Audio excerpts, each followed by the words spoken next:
I want a couple questions. We've gone a little long. I promised I would get him out by a reasonable time. Students only current USC students. There's a microphone over here. Let's get a couple quick questions for Coach. Stump the coach. Come on, what do you got? Yeah, you talked about realizing things and then writing things down so that you could learn from your failures or learn about who you are. I was wondering, how did you organize all that? Because I'm sure a lot of stuff came up. How did you organize all that stuff? As ADD as I am, I just did it just randomly, really. But I did start with areas of our work. You know, I would go to fall camp. I would go to off-season conditioning. I'd go to in-season travel. I'd just go to different categories and say, what do I feel about this? And just start writing. And I just wrote page after page after page. And it was about a 10-day process to really get through it. It was just a purging, of all of the things. And the thing that hit me is I needed to make a declarative statement of what I feel about stuff, so that I would get it down there on paper. And then I'd say, it doesn't feel right, scratch it out and start again, But it just brought everything to the front. So you can ask me a bunch of questions and they're not going to get me, because everything's going to come from the philosophy of, and the way we think and all.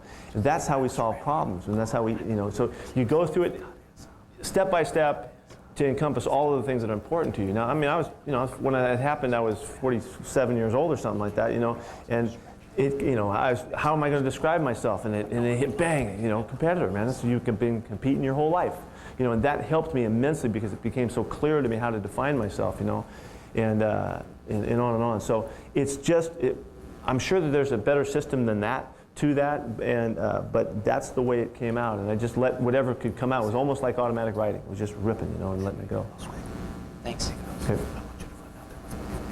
Yes. Hey, Pete. My name's Jeremy Bosley, the MBA program, second year business plan. I'm fascinated with organizational change, and how do you change a culture that is stuck in their old ways and I see heading down the wrong path, much similar to your LA for Change. How is it that you've reinforced the right way or going towards a new direction? What means have you done through positive reinforcement to make them see the right way? First off, you have to have a real clear vision of what you're trying to do. Because you're going to get challenged if you don't. You're going to get all screwed up. That's where it starts. But then you do it one person at a time. You truly do it one person at a time. There is no way that you can influence the whole room to think the same way. But I can get some of you.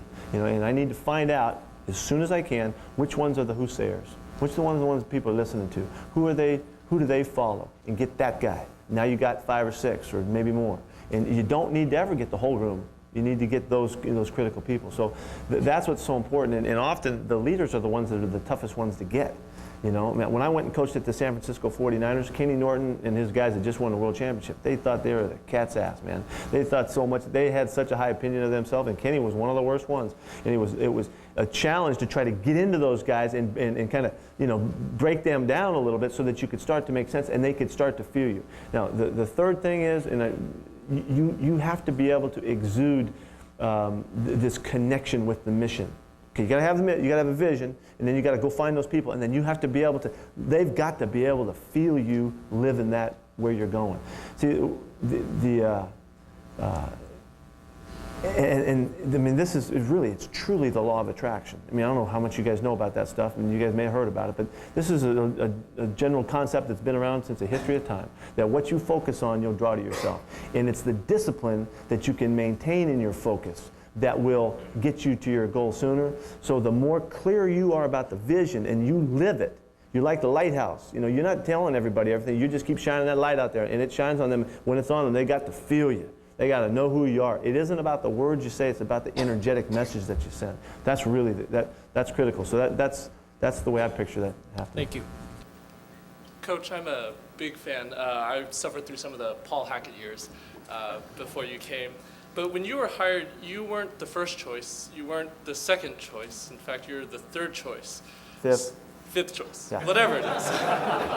What goes through your mind when you hear that you're not the first, second, third, whatever choice? And how do you convince some of the doubters?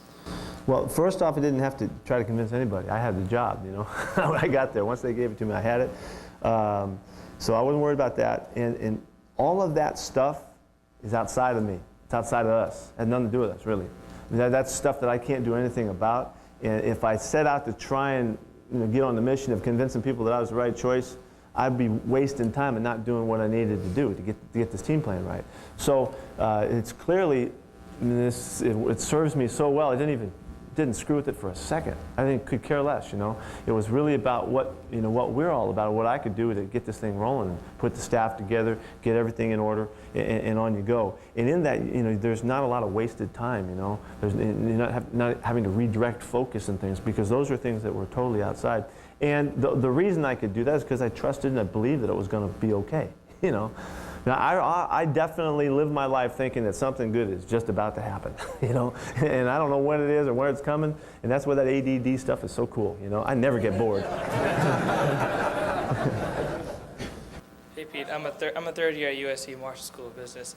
My question is, who was your mentor and how did he or she help you throughout, maybe through the beginning, through the middle, and through the end? There's been a bunch of guys that have influenced me, and there's been a number of really strong influences, but there's one guy in particular that I really, really love, and that was a guy named Bud Grant.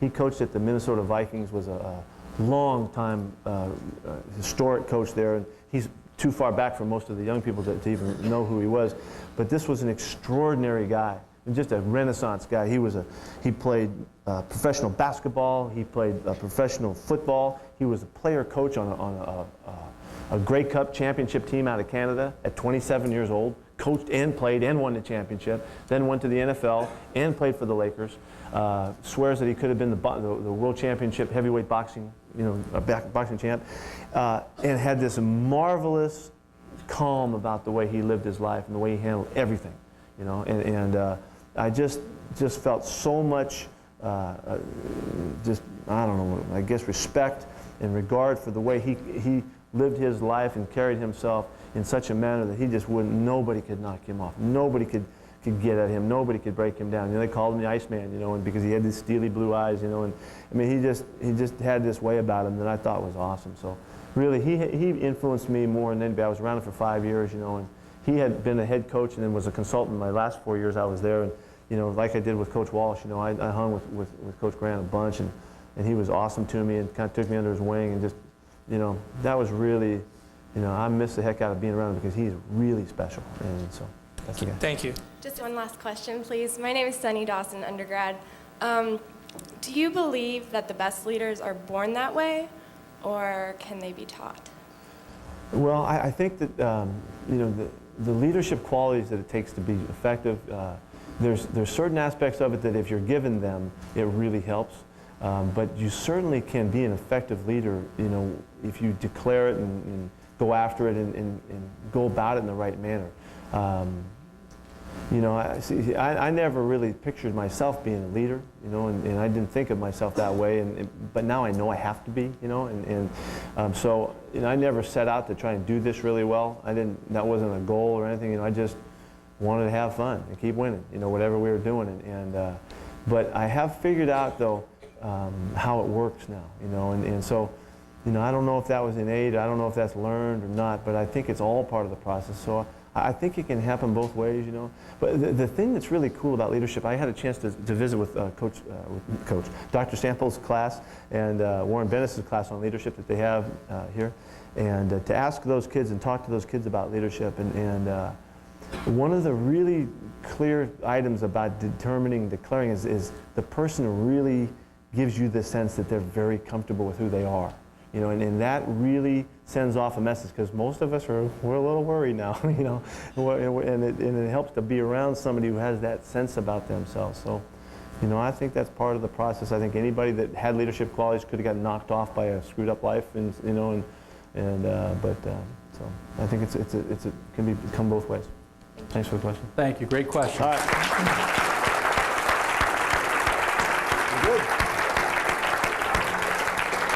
Well,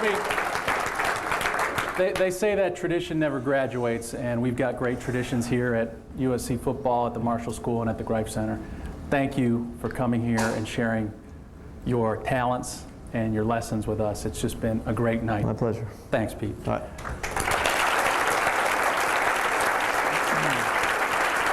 This this is usually the part of the program where we actually give our guests USC gear and USC football gear, but I don't suppose you need that right now. You probably got plenty of that. I got plenty. But what we do want to do is I do want to introduce Jim and Brian from the Summa Children's Foundation. Please stand up and be recognized. Yeah, how about it?